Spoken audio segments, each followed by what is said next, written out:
Today I'm here with Soma Please, with Rob Williamson and Nuno Bracourt. Thank you both so much for joining this interview and for being here with us at musica.com.pt. You released your EP yesterday, May 14th. It's your first album. It's called Ballet. How are you feeling about it? We got some good feedback, so it's always great to have some good feedback. Very exciting times, I think. What do you think, Rob? Yeah, it's exciting. I'm glad that it's out in the world and everyone can hear it, because we put a lot of hours into it and we're proud of it. So I'm happy that it's out and we can move on to the next thing. Let's talk a bit about the record. How did the concept come together and how did you arrive at the name Ballet? The name, I think we really like the aesthetic of a ballet and the word ballet, and then it was a kind of a Dadaistic way of contrasting with the songs. I guess like the songs are a little bit more dirty than ballet, so we really like that contrast. If you had to do a quick elevator pitch and describe ballet in 30 seconds, how would you go about it? Oh, that's a hard question. It's shit. Don't listen to it. It's the worst. It's the worst. Never. Contrast. I think it's quite versatile. I think that it's got a lot of influences sort of worn on its sleeve a little bit. I think you can hear that. I think that we liked the exploration of classical instruments as well as electronic instruments together. That was quite a big focus for me, at least. Yeah, I think it's very versatile. So, like, I think people who like different genres of music will maybe hopefully enjoy the EP. We've put a lot of effort into it, and we really like to experiment some things. So it's a bit of an experimental EP as well. So it has some bridges that are a bit experimental. We really like to do that. So for people like that, maybe it's good. What I really like is that you go to many different places sonically, but your identity is always very, very present.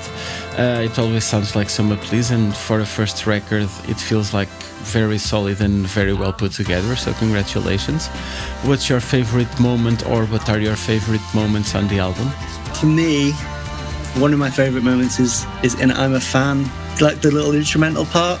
There's like a bleep at the start of the section, and I just love that. I've always loved that. There's like a vocal sample of Nuno saying something as well. He got or something. Yeah, nice. I like that part as well. Yeah. I choose it. I'm a Fan as well. That bridge is cool. I really like it. I guess that song was a bit special to us because we were like 3 days without having anything, maybe anything done in terms of like making music. We were just trying for 3 days and we didn't have anything. Normally we do like songs very quickly and we were very used to it, but like this time we weren't managing to do a song, and we were like, I was pretty stressed. I think Rob was stressed as well, and then we made I'm a Fan, which personally is one of my favorites from the EP. So when we did it, it just happened and was very, very quick. I think we're really, really proud of how it became. Was the sequencing of the songs on the EP something you planned carefully? For example, when you listen to albums or build playlists, do you prefer records that rise and fall and rise again, or something that just keeps building and going up all the way? I think, to be honest, Nuno pitched the order to me, and I think it does make sense. I'm just looking at it now. Yeah, it kind of starts strong. There's a bit of a... I think that it's got a nice variety. It's got like a nice peak, sort of trough, and then ending. Are you afraid, or do you feel any pressure that the next songs now have to raise the bar and push your work even further? Or do you accept things as they come and think, in the end, it is just music, let's do it quickly and trust how it feels and not overthinking too much? Yeah, I think we'd like to just follow our instincts, not think about it too much. I'm quietly confident that we can do just as well or better songs, I think. Is that too big-headed? I don't know. I'm quite excited about doing new music, to be honest. So it's like we're very excited. We don't think too much about those things. Now let's talk a bit the songs in particular and start with the first track from the album, I'm a Fan. Was there any particular inspiration behind this? Did it come more from observing how music culture works today and that tension between a healthy relationship with music and the kind of fanaticism where people can become really obsessed with things? We really like the idea of how admiration and obsession can blend. It's a complex thing, I guess. Like sometimes you have too much admiration and ends up being obsession, and we thought that idea was interesting for us, and we just went for it. And then one thing led to another, so one lyric led to another, and it started to make sense. Me personally, when we do music, normally I understand it a bit better when it's all written down and when it's all finished. So when we are doing things, we don't, I guess, consciously think about everything. I think this song was probably one of the most spontaneous songs. I think it was the last song that we actually made. It wasn't the last song we finished, it was the last song we created, and it was kind of born out of frustration in a way. And I don't know if we really tend to kind of we wanted to strip it down to basics and just kind of we came up with the bass hook. We had the drum beat, and then I just picked up the bass, and we took it to basics, I think, without having too much of an idea of what we wanted in our head. We just kind of, because some songs, like the next song, which we'll talk about next, we maybe had more of an idea in our head of what we wanted to do with it, but this was completely just spontaneous.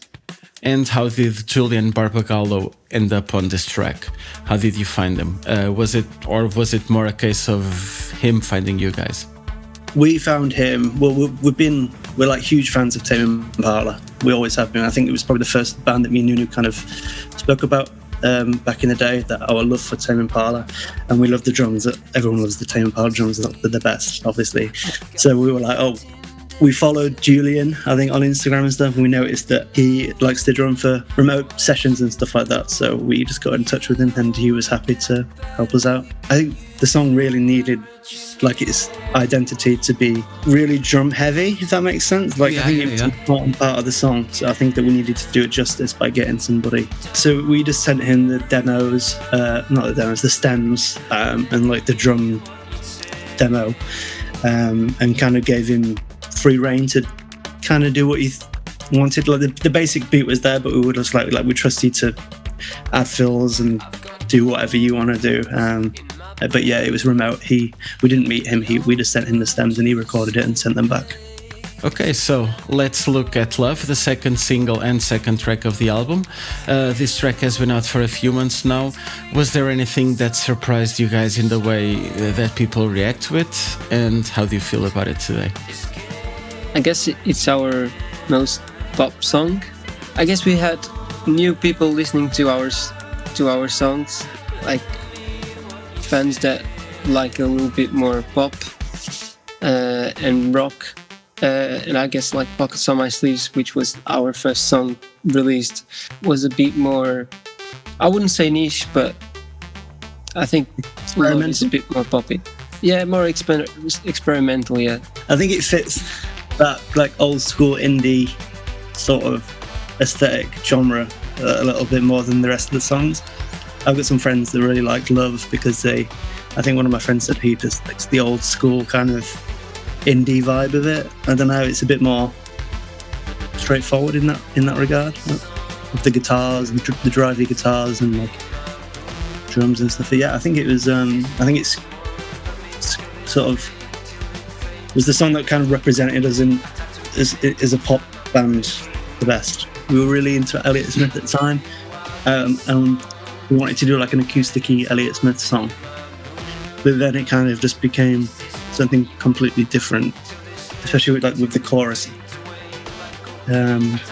We had the idea of like singing "I love you, I love you, I love you, I love you," and we thought that had a bit of an emotional tension that we liked, so we just went with a more emotional song, I guess, and we tried to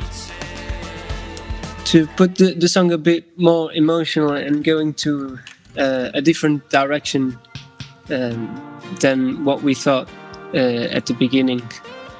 So we went for a lot of guitars, a bit of a string arrangement as well, that we thought would improve the emotional side of the song.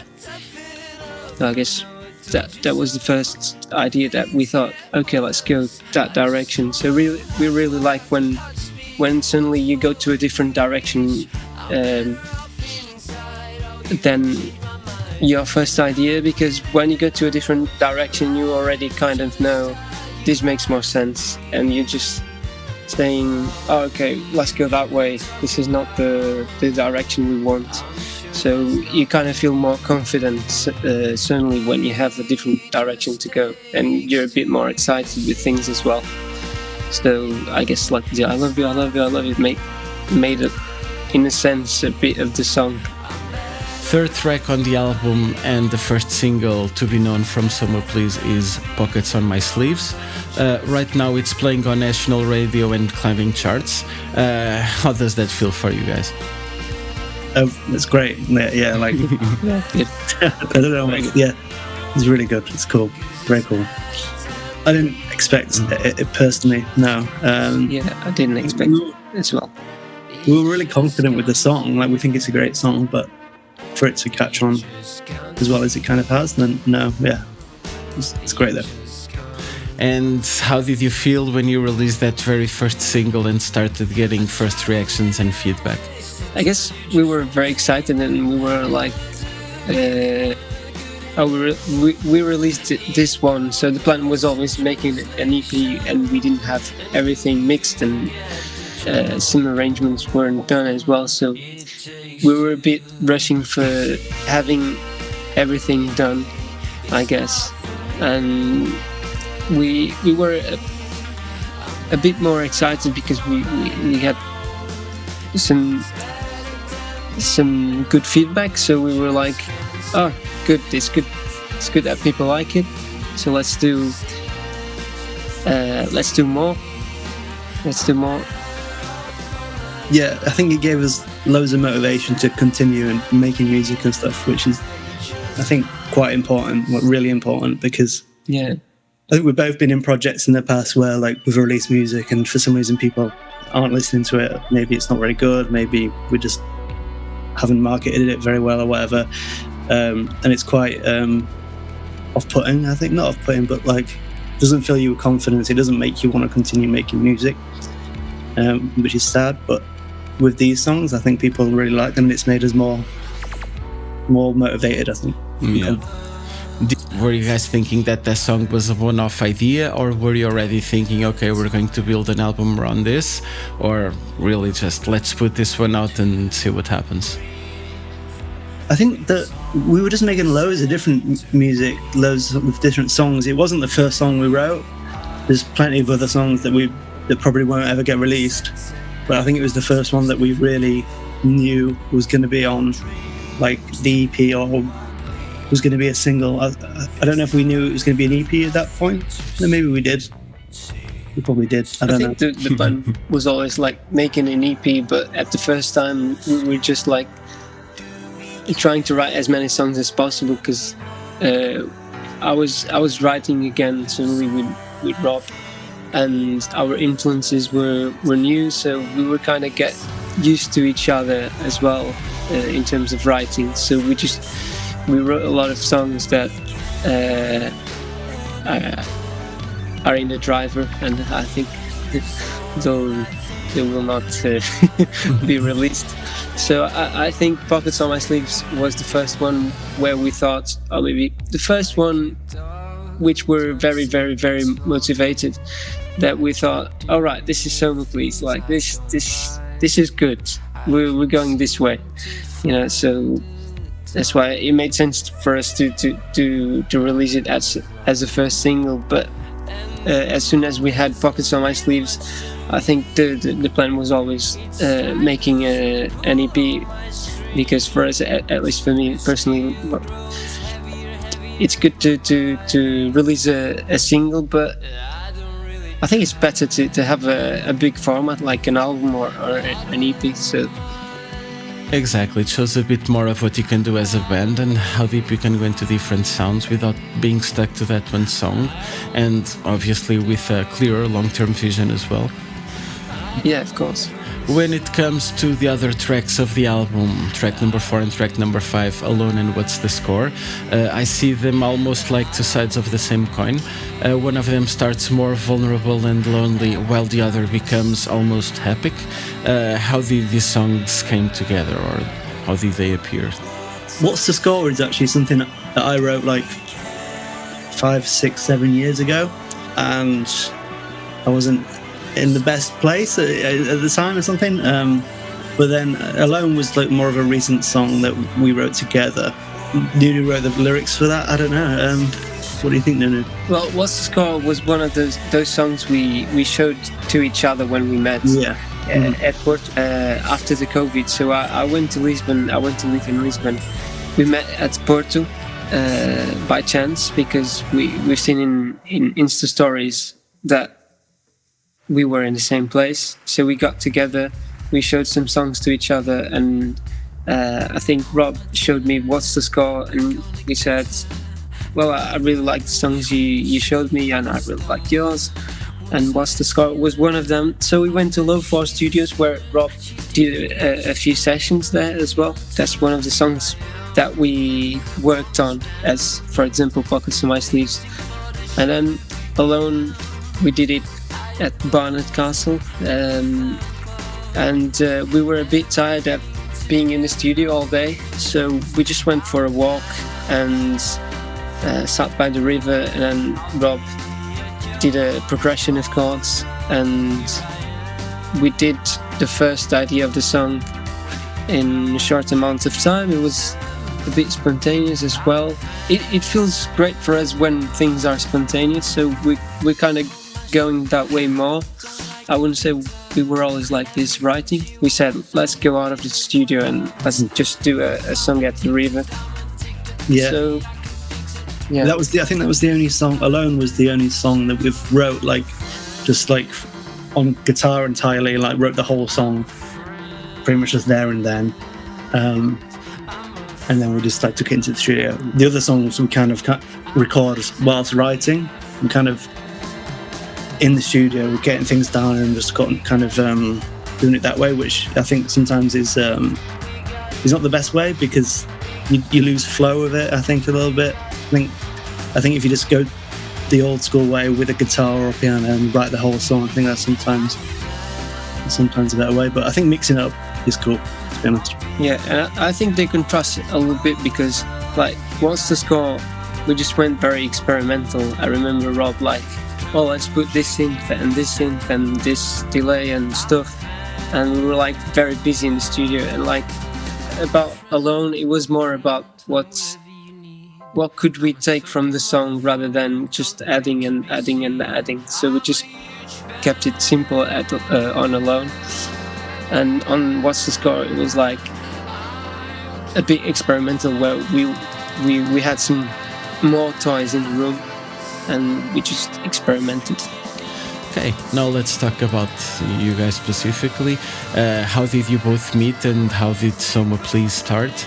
I remember from a previous conversation with Nuno that you guys have met again in Porto at Aliados, but you had already worked together before and met in England, right? So tell us a bit more about it. We met in university in Manchester. It was my cousin that met Nuno first. He was in the same uni, same course. Was it the same course? Yeah. And then he introduced me to Nuno. Was that like 2017, something like that? Yeah, maybe. I think 2017. Yeah, and so me and my cousin, we had a band. I've just started a band called Wearing Velvet, and we Nuno joined, as well as some other members, and we were writing music as Wearing Velvet for quite a while. And then COVID happened, I think. So we were writing a lot of music together in that first band. COVID happened, and then I think Nuno moved back to Portugal for a bit, and we kind of went our separate ways a little bit, because we're in different countries. We didn't chat that much over that time. But then I think there's one occasion in Porto, we happened to be in the same. I was in Porto, he was in Porto, so we met for a drink, and just chatted and showed each other music that we'd been working on, and it kind of stemmed from there. How did your relationship with music begin, and how did you guys started making music in the first place? So I started to have classical lessons, so piano classical lessons, and then I didn't really like classical music back then, so I would just do my own thing. And when I was practicing, instead of doing classical music, I was trying to write more songs. Back then I didn't have a piano, but when I got the piano, it was a bit, I really liked the sound of the piano, so I started to write more songs. So I just went to the university to do songwriting, and I really like production now as well. So I guess it was just my parents said, you're gonna go to music school because we think it's better for you. It's like math. You have maths, Portuguese, music. At first I didn't like it because we would have like classical music, but then it ended up being very handy for me because that's what I like the most now. And then for me, I started playing guitar. I started getting lessons for guitar when I was like 10 years old or something, and I picked it up quite quickly, and I just loved it. And like, I was just like obsessed with like indie bands and like Arctic Monkeys. I think it was my brother that actually introduced me to. It was Arctic Monkeys that kind of made me fall in love with music and indie rock and that sort of thing. And then I think I got Logic, and I got into production when I was like 15 years old. And then I did it in like college, and then in uni I did music technology. And yeah, I've just never looked back. I think that it's the only thing that I'm good at and I really care about. One of the things anyway. If you could share some advice with young music students or anyone who wants to start making music, what would you tell them? Just go for it. Yeah, just like, I don't know, like just dive into it. Just find what excites you. If it's an instrument or a genre, and just explore it as much as you can, and I think it'll lead you to good places. Try and fail, and the same as Rob said as well. I think it's very important to fail. The sooner the better. The sooner you fail, the better. Yeah. And it's important how many times you fail, because you're gonna learn more things. I guess this goes maybe for everything, I don't know. But yeah, it's very important to fail, I think. Very, very important. And back then, what were you listening that made you sing in the shower and blast the volume as loud as possible? For me, I like Arctic Monkeys, for sure. Like, my brother introduced me to them when I was like 10 years old or something, when the first single came out, because he was in Sheffield Uni, so he was like kind of in that scene a little bit. And I've just been obsessed with them since then. So yeah, that kind of genre there, that the Strokes, Arctic Monkeys. Yeah. That's what I was listening to the Beatles a lot. So my parents would put the Beatles every time. So I think they're my favorite band. Well, I don't think, I'm sure. Beatles for sure. How do you guys work together these days? Obviously, it's not easy being in two different countries, one in England, other in Portugal. Do you manage to meet often? How do you do things remotely? So how does that magic really happen now?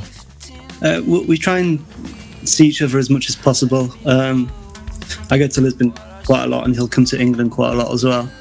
But apart from that, there's like a lot of calls, a lot of video calls, constantly staying in touch, speaking every day. And then when we do meet up, we just try to be as efficient as possible and move forward as quickly as possible. And it's like, if we get an idea and we like it, we follow that as much as we can. and try and keep that spark, because I think the time constraint is in a way like a good thing for us, because it really just like motivates us and keeps the sort of path clearer than I think it would if we were like constantly always together. Not that it wouldn't work as well, but like if we were, we'd maybe be a bit more lazy with time if we weren't together. I think that answers your question. And we found that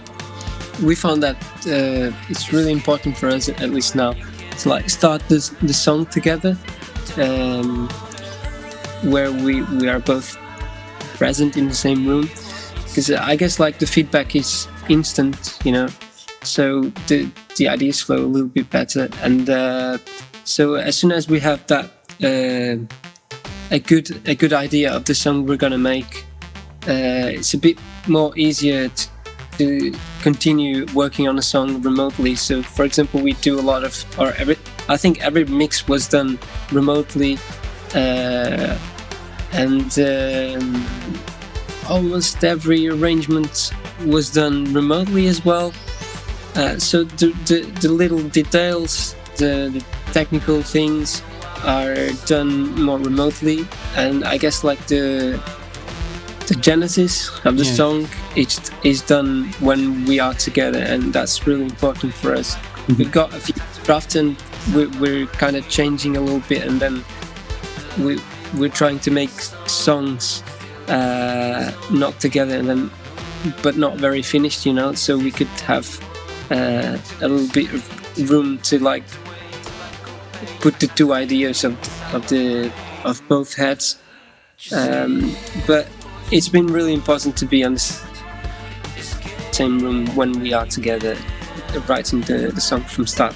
Yeah, it makes sense. You first build the concept together, almost like a sketch of the idea, and then you move forward. For certain details where you need to fine-tune things, work on things, or be full inside the dough and deal with stems and multiple layers, that's where it's often to be lost in your head or close in your head, and having two people staring at the same screen, it's not always necessary or the best thing ever. Yeah, I think like if we're in the room together, we understand each other's vision so much better. Like if we start the song together at the same time, we're on the same page. But if we start songs separately, sometimes maybe we just don't understand each other's vision as well. You both play instruments, you both produce, mix and work on the arrangements. How do you divide tasks between you? I think all of the songs so far have been on my computer in Ableton. So Nuno, like, I don't know, like, we might have a song and we need a verse and a chorus, and Nuno might go away and do that independently. But I think it just depends on the song, really, how we split up tasks and stuff like that. I guess we have both ideas, and the best idea wins. I guess like the idea that serves the song wins. We try to put our ego aside, and I don't have problems with saying, Rob, I don't like that, and Rob doesn't have problems with me with saying I don't like that, Nuno. So I guess we just do whatever fits the song, and we really believe in the song, and we do everything so the song stands out more than our egos. So I guess we do everything. I think that's the rule, like making the song good. So if I think the song, if I have an idea and maybe Rob doesn't like it, he would say to me, but try it and then we'll see it, because it's good to listen to it when it's done, rather than just I have an idea, we could do this, and suddenly you don't understand what the other person is thinking. So I guess the rule is try it. If it's good, it's good. If it's not, let's abandon this idea and then go to another direction. So, and for example, Rob is he's been mixing the songs and mastering almost all the songs. I think he didn't master just one. So yeah, and we do a lot of calls, and he mostly like put the plugins, and I'm more like, oh, we could do this and like do some sidechain and blah blah blah. So we do a little bit of that. When you're working on a song, how do you decide that it's finished? At which point do you say, okay, this is done and we're not adding anything else, it's done? For me, it's more of a feeling. You just kind of know. I don't know why. Like, you get to a point where you're just like adding things for the sake of it. I feel like if you listen to the song and there's something you think missing, then you should add it. But if you listen to a song and you don't think there's anything missing and you're just adding stuff anyway, then you probably finished it.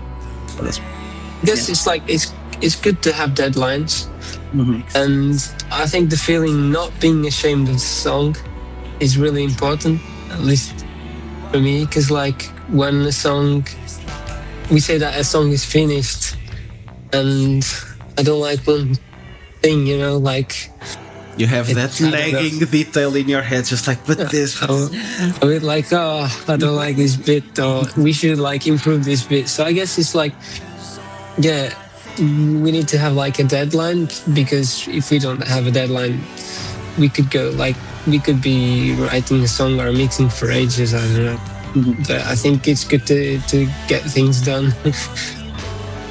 But yeah, we could probably continue mixing stuff for a long time after we do, but I don't know if it's healthy. It's so easy to lose context when you're mixing a song, when you're in it so much, because like in an ideal world, I think putting the song on the shelf for like a month or two and not listening to it at all and then coming back to it really helps. It would help. I don't know if that's always possible. And I think something that's like, I've just thought about this now that I think I do quite a lot is, so I'll have a mix, I'll maybe like I'll put it on in different places, and like when I'm cooking something, and try and just like not focus on it that much, and like if it kind of subconsciously playing, my brain kind of maybe doesn't like it feels like I can think about it out of context a little bit more, or like just I've not got that producer mixing head on. I can like listen to it as a listener for the first time way. If I put it on in different scenarios, or like if I go to a friend's house and play it for them, and like, or I play it at like a party or something like that, I would play it at a party, but like a gathering, I don't know, like just try and get out of that mixing head space. And just play it while you're doing different things or whatever. I think that's quite useful as well.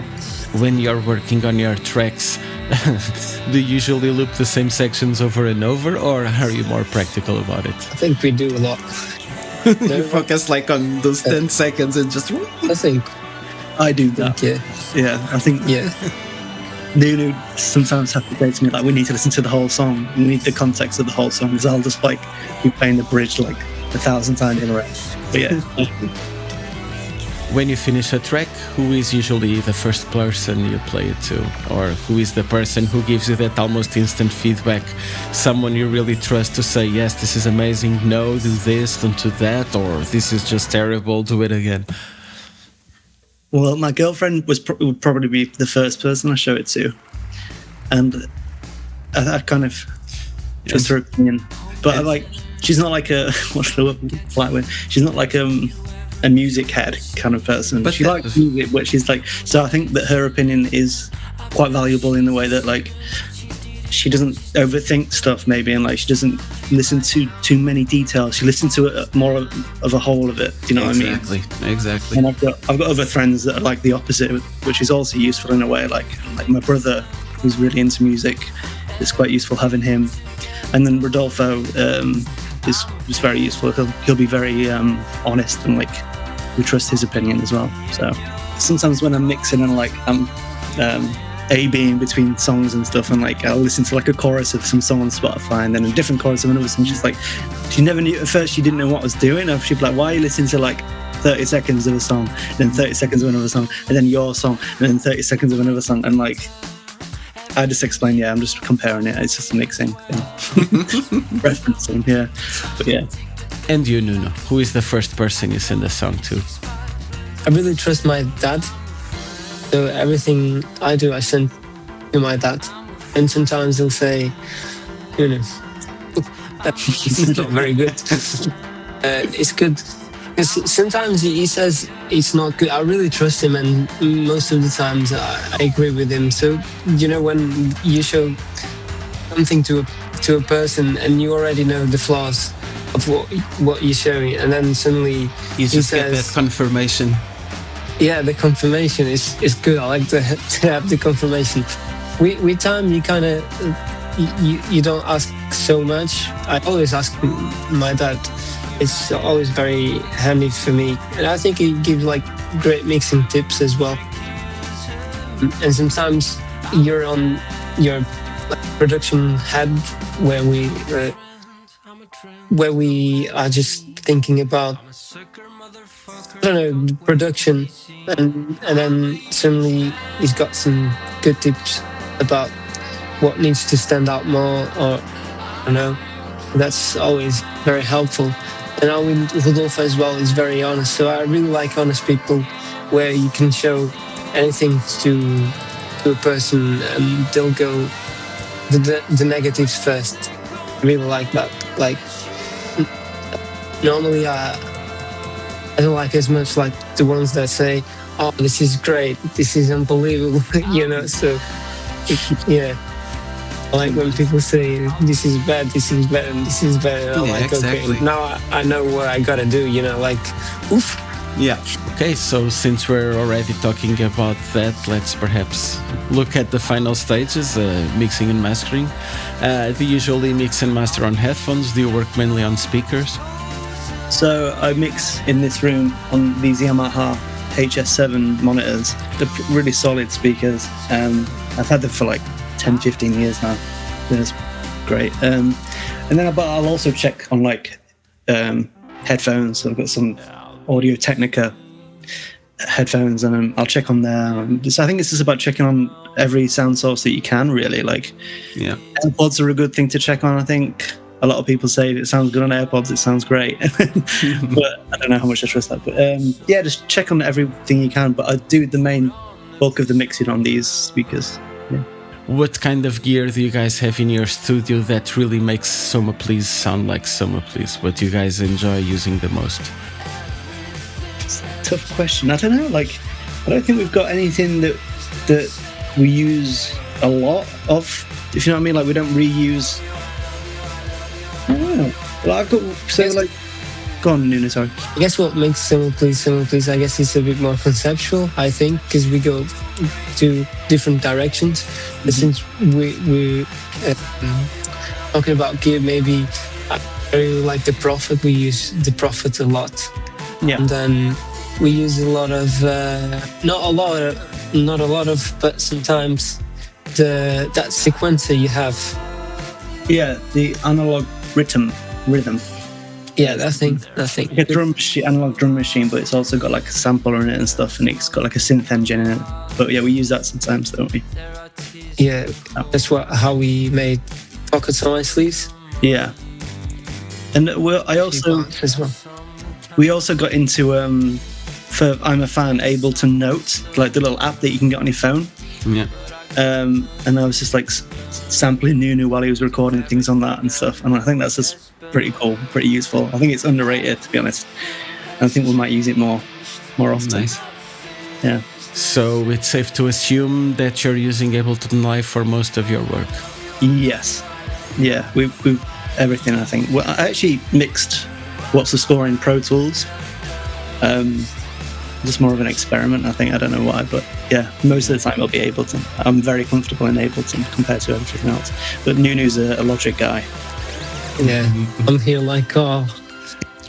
What I really love about Ableton Live, and one of the reasons that made me switch to it many years ago, I'm also a heavy Ableton Live user, is how fast you can write and capture an idea. You can just quickly go into session view, hook up a controller like an Ovation Launchpad, and suddenly you have everything in front of you, combining clips and stems, rearranging tracks, and just playing songs differently.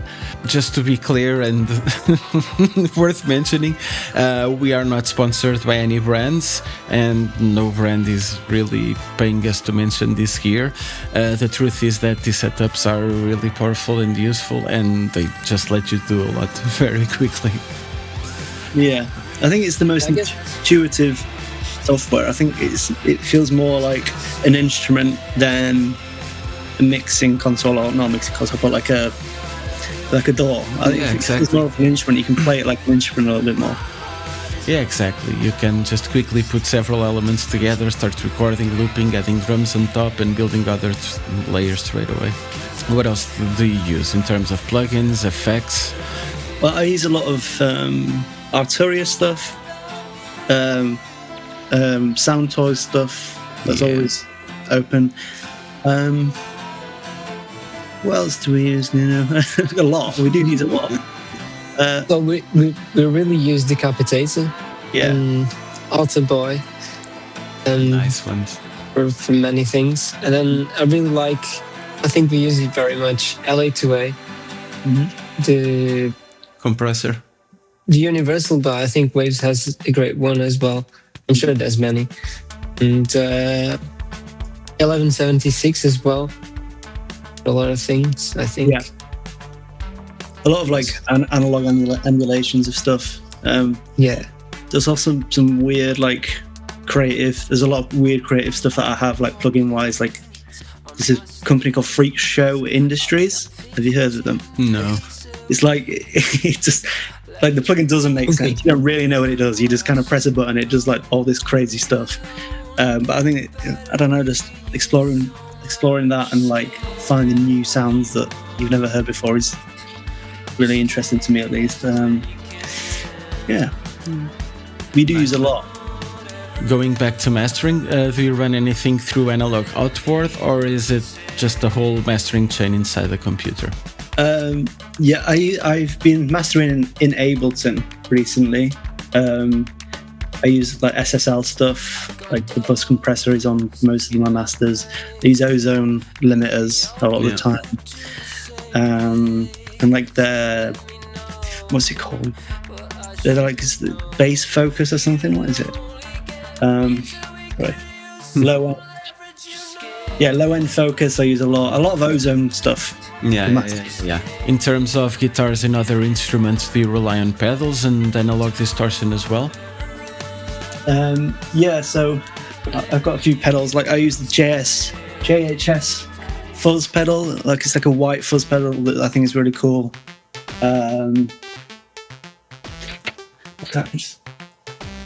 Blues Driver, the Boss One, MXR delays. I don't know, loads of stuff. I was looking around. A lot of stuff like we just record direct in, though, to be honest. And like we've got so many plugins that we use that I don't really mic amps up that much in here. But something I think we'll do it more often in the future. But you can get a really good tone from direct in a lot of the time. But yeah, cool. And like mic wise, I've just bought this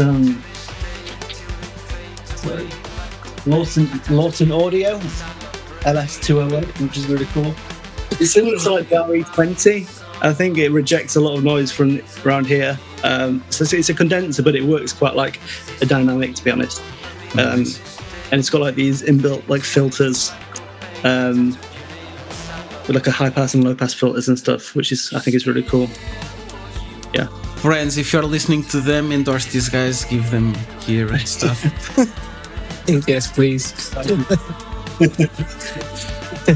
How important is the visual side of the project for you? Having strong videos, good visuals.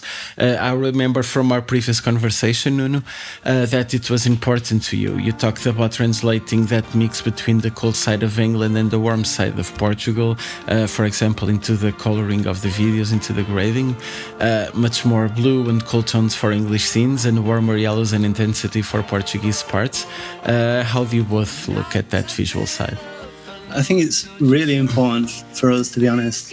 I think that the first thing maybe people see, I think it is like the visual thing. Like before they even look at you, listen to your music, they'll see artwork or they'll see a music video, thumbnail or whatever. And I think a lot of the time, your mind can kind of already be made up before listening to the music just by the visual stuff. At least mine, anyway. I think that's like quite a common thing.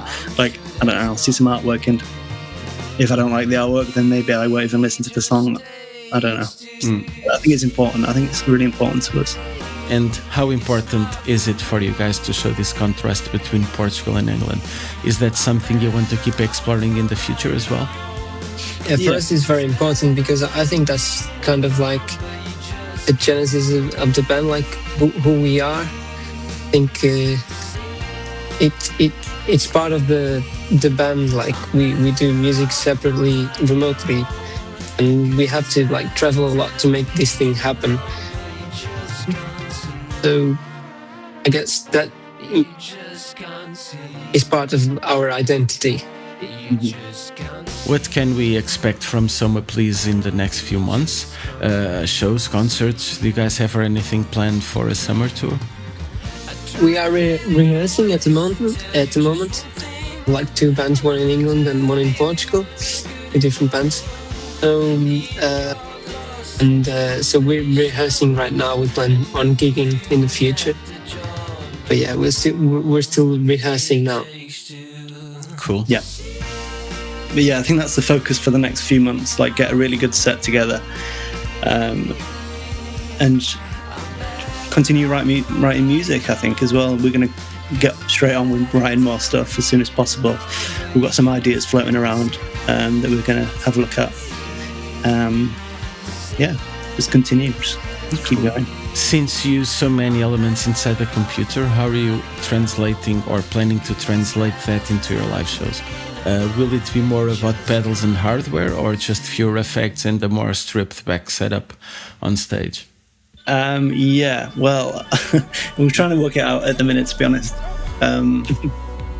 We don't want too much on the track, so we're going to try and play most of it ourselves, but because of the nature of our music, we're probably going to have to use a track, to be honest. But we don't have the budget to have a 10-piece band sort of thing. We'll probably use Ableton Live, to be honest. Cool. And emulate it a little bit with some pedals. So if it's a guitar, it will be very easy. Emulate the sound we had.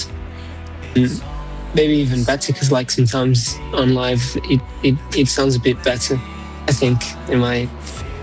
When you look back at this project, how will you guys measure success? What will make you both feel, okay, we really achieved something special here. This is incredible.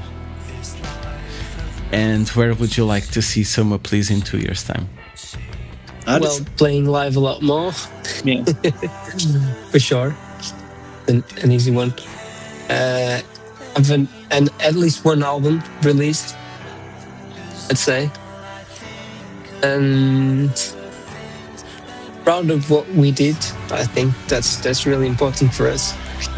But I guess the next step is like gigging as much as possible and do an album. So I guess in 2 years at least those 2 things I think need to be accomplished.